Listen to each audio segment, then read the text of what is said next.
আমরা জাস্ট এসে পৌঁছালাম ব্যান্ডেল চার্চ। এখন বাজে হলো প্রায় 3টের মতো। আজকে হলো 23rd of December। ঠিক গত বছরও কিন্তু এই সেম দিনে আমি এসেছিলাম ব্যান্ডেল চার্চে। ভিডিওটা শুরু করার আগে তোমাদের বলে দিই ব্যান্ডেল চার্চ আসতে হলে তোমাদের কিভাবে আসতে হবে।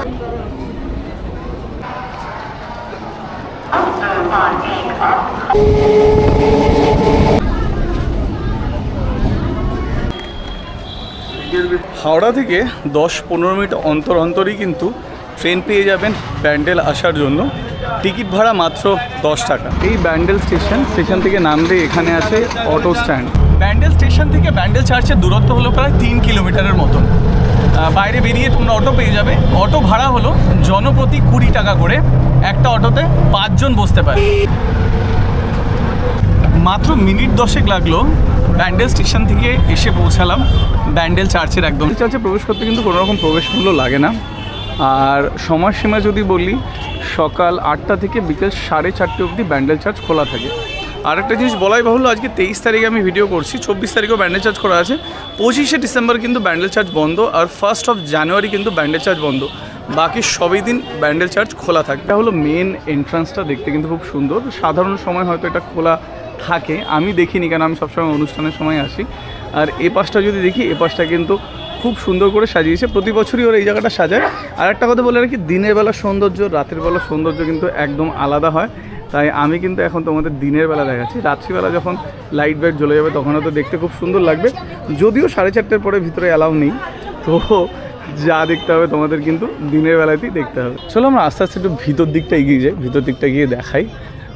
ঠিক 1 বছর পরে, এক্স্যাক্ট 1 বছর পরে আমরা এখানে আসলাম। ওকে, টাইমিংটা যদি বলি এখন বাজে প্রায় 3:07, যেটা বললাম আজকে হলো 23 তারিখ। কিন্তু অনেক পুরনো স্ট্রাকচার্স তোমরা দেখতে পারবে। এরকম কারুকার্য কিন্তু এই চার্চের চারিদিকে ছড়িয়ে আছে। এটা কিন্তু খুব সুন্দর দেখতে, তাই না Sonali? Wow, how beautiful it is. খুব সুন্দর লাগছে এই জায়গাটাকে দেখতে।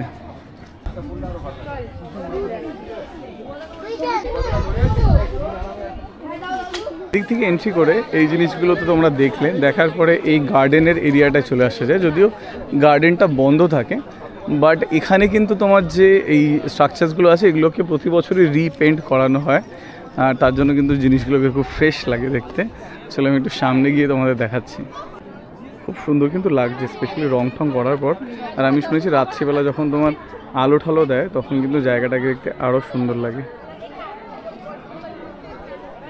আমি যদি একটু এই দিকটা এগিয়ে যাই, এদিকেও কিন্তু তুমি এরকম প্রচুর জিনিস দেখতে পারবে।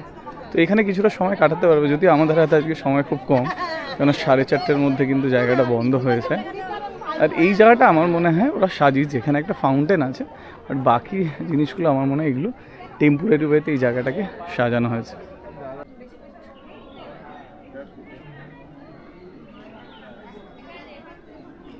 চলো আমরা আস্তে আস্তে এগিয়ে যাই চার্চের দিকে। এখানে লেখা আছে ফাউন্ডেড ইন 1599, 1599 সালে এটা স্থাপিত হয়েছিল। মানে কত বছর পুরনো, তাই না সোনালি?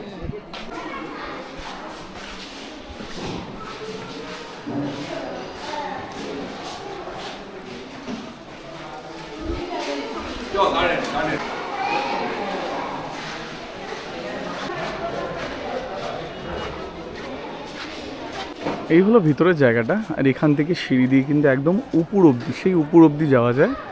ভিতরে প্রার্থনা সভাতেও যাওয়া যায়, বাট ওখানে আমি যতদূর জানি ভিডিও করার পারমিশন নেই। বাট বাকি সব জায়গাতেই কিন্তু ভিডিও করা যায়। এই জায়গাটা যেটা আছে সেখানে কিন্তু তোমরা মোমবাতিও জ্বালাতে পারবে।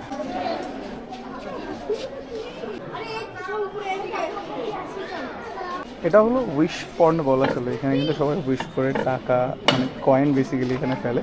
প্রতি বছর এসে দেখি শোনা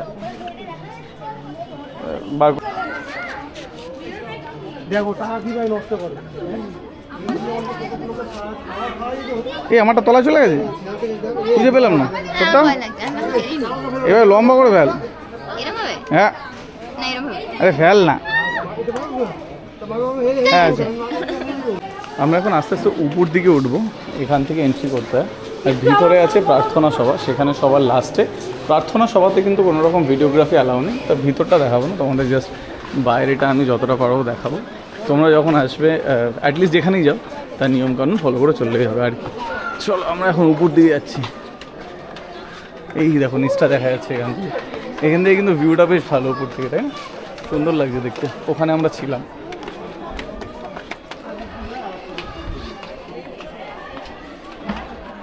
আমরা মোটামুটি একদম উপরেই চলে এসেছি। এরপরে আর একটা ধাপ আছে, এখান থেকে কিন্তু নিচের এই জায়গাটা বেশ ভালো লাগছে। আর এদিকটা যদি দেখি ওখানে ব্রিজটা আছে, ওদিকে নদী আছে, কয়েকটা ইট ভাটা দূর থেকে দেখতে বেশ ভালোই লাগে। এরপরে যে ধাপটা আছে এই ধাপের উপরে কিন্তু ভিডিওগ্রাফি অ্যালাউ নেই। এবার কেউ লুকিয়ে চুরি করলে আলাদা ব্যাপার, বাট ওইখানে গিয়ে কিন্তু আপনার ভিডিও করতে পারবেন না, যেটা আমাকে বললো, তাই আমিও করছি না। প্রতি বছর আমি আসি, উপরে সাধারণত ছবি তোলার কোনো পারমিশনের ব্যাপার থাকে না, বাট এবছর যাই হোক অনেক নিয়ম পাল্টাচ্ছে। এই উপরে যে এরিয়াটা যেখানে আপনি প্রেয়ার্সও করতে পারেন, যদি এই মুহূর্তে প্রেয়ারের টাইম নয়, বাট ওখানে মোমবাতি জ্বালানোর জায়গা আছে, ওইখানে এই মুহূর্তে ভিডিও করা বারণ। যাই হোক, আপনারা আসলে সেইভাবে ঘুরবেন, বাট উপর থেকে কিন্তু এই টোটাল চার্চের জায়গাটা দেখতে বেশ ভালো লাগে, স্পেশালি এই জায়গাটা। আর এখন মোটামুটি এখন সময় যদি দেখি হয়ে গেছে প্রায় ওই 3:30-র মতন, সূর্য প্রায় অস্ত যায় বলে। আর এখান থেকে কিন্তু সেই নদীটাও দেখা যাচ্ছে, যেটাও বেশ সুন্দর লাগছে। ওখান থেকে ব্রিজটাও দেখা যাচ্ছে। চলো আমরা একদম নিচে নেমে গেছি। আর নিচে নেমে বাঁদিকে তোমার আছে এক্সিট। চার্চের ভিতরেই কিন্তু এখানে ওয়াশরুমের বন্দোবস্ত আছে, 5 টাকা করে, লেডিস জেন্টস। তো বাইরে যেতে হবে না, ভিতরেই কিন্তু তোমরা সেই অপশানটা পেয়ে যাবে। বেশিক্ষণ আপনার সময় লাগবে না, মোটামুটি 15-20 মিনিটের মধ্যে আপনি পুরো চার্চটা ঘুরে নিতে পারবেন, প্রেয়ার্স রুম থেকে শুরু করে। এবার যেহেতু এটা ধর্মস্থল, সব জায়গায় সাধারণত ভিডিও করা সম্ভব না, যতটা সম্ভব সেটুকু আমি করে দেখালাম। আর এই মুহূর্তে যদি দেখি প্রায় 3:35 বাজে, বাইরে কিন্তু বেশ ভিড়। এখানে আর একটা হিস্টোরিক জায়গা আছে, সেই জায়গাটা ভাবলাম আপনাদের একটু দেখিয়ে দিই। এখানে কিন্তু একটা বিশাল বড় জাহাজের মাস্তুল আছে। হ্যাঁ, এইটা হলো মাস্তুলের ইতিহাস, যেটা তোমরা এখানে দেখতে পারবে। এই যে 1655 খ্রিস্টাব্দে এক গ্রীষ্মের সকালে আকস্মিকভাবে এক সুবৃহৎ পর্তুগিজ জাহাজ ব্যান্ডেল গির্জা ঘাটে এসে পৌঁছায়। দিনটি ছিল শুভ যাত্রার কুমারী মারিয়ার অলৌকিক মূর্তির পুনঃপ্রতিষ্ঠা দিবস। যাই হোক, পুরো হিস্ট্রিটা ওখানে আছে। আর সেই জাহাজের মাস্তুলটা কিন্তু এখনও এখানে রাখা আছে, এটা একদম প্রিজার্ভ করে রাখা আছে। তো সেটাও কিন্তু তোমরা এখানে এসে একবার দেখে যেতে পারো। কত বছর পুরনোর ইতিহাস কিন্তু তোমরা এখানে তার একটা ছোট্ট নিদর্শন খুঁজে পাবে। এই হলো চার্চ। চার্চের পাশেই কিন্তু এখানে বসে গেছে মেলা, প্রচুর দোকানপাট আছে, কিছু পার্মানেন্ট দোকান, কিছু টেম্পোরারি দোকান তোমরা দেখতে পারবে। আর এখান থেকে সোজা একদম পিছনে মেলা তো হচ্ছে, আর নদীর পাড় অব্দি যাওয়া যায়।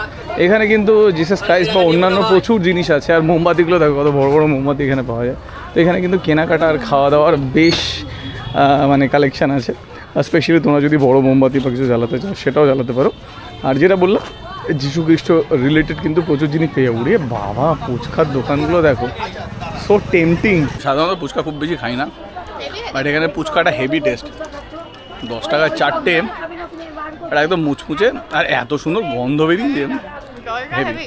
হ্যাঁ, সোনালি জলটা বেশি, কারণ জলে একটু স্লাইডে নুনটা বেশি। সোনালি আবার লবণাত্মক জিনিস খুব ভালো লাগে, তার জন্য। চার্চের পাশে লম্বা রাস্তা দিয়ে সোজা আসলেই এই মাঠটা, যেখানে তোমার মেলাটা হচ্ছে, এখানে কিন্তু ওয়াশরুম আছে, পাবলিক টয়লেট। আর যখনই তুমি একটু এগিয়ে যাবে, এখন দেখো এখানে তো জল নেই, একদম নোংরা। আর এখান থেকে সোজা এগিয়ে গেলে কিন্তু পুরো মেলাটা পাবে। এই কাঠের নাগরদোলনা অনেকদিন পরে দেখলাম। সাধারণত এখন সব বড় বড় নাগরদোলনা কলকাতায় হয়, আর এই কাঠের নাগরদোলনাগুলোতে প্রচুর আওয়াজ হয়, যেটা হয়তো তোমরাও শুনতে পাচ্ছ। এবার জলের এই অবস্থা কেমন? হ্যাঁ, এখানে নৌকাগুলো আছে, তার মানে ডেফিনেটলি এখানে জোয়ারের সময় জল বাড়ে। তাহলে এদিক দিয়ে আর নদী অবধি যাওয়া যাবে না, যা দেখতে পাচ্ছি, তো ওই দূরে, তাই না? যাওয়া যায়, সেটা হচ্ছে তোমার যদি একবারে তুমি নিয়ে নাও পুরোটা, তাহলে 300-400 টাকা নেবে। ওই মানে ঘুরিয়ে নিয়ে আসে, তাই তো? নিয়ে আসবে। যদি এমনি শুধু যাও তাহলে 70-70 টাকা। ওই তো, হ্যাঁ, ওখানে ওই দেখলাম, ওই যে ওখানে অনেকে নৌকা চড়ছে। এখান থেকে ঠেলতে নিয়ে যাবে পুরো। বাবা, এই কাদার মধ্যে না? কাদার মধ্যে। ও আচ্ছা, এখান থেকেই নামে। আচ্ছা, এই জন্য তাই ভাবি এই রাস্তাটা কিসের জন্য বানিয়ে রেখেছে, এই জন্যই নামে। যাই হোক, ভালো। তো এটা ছিল তোমাদের ব্যান্ডেল চার্চ 2024। কেমন লাগলো নিশ্চয়ই কমেন্ট করে জানিও। আর এই বাবাও শুরু হয়ে গেছে এখানে, একদম আসা যাওয়াটা খুবই সহজ, খুব একটা সমস্যা নয়। প্রচুর ট্রেন আছে, ট্রেন ধরে চলে আসবে। যাই হোক, যেটা বলছিলাম, কেমন লাগলো নিশ্চয়ই কমেন্ট করে জানিও, আর দেখতে থাকো। আর আমরা এখন এখান থেকে যাব চন্দননগর। তো চন্দননগরের ভিডিও কামিং আপ সুন।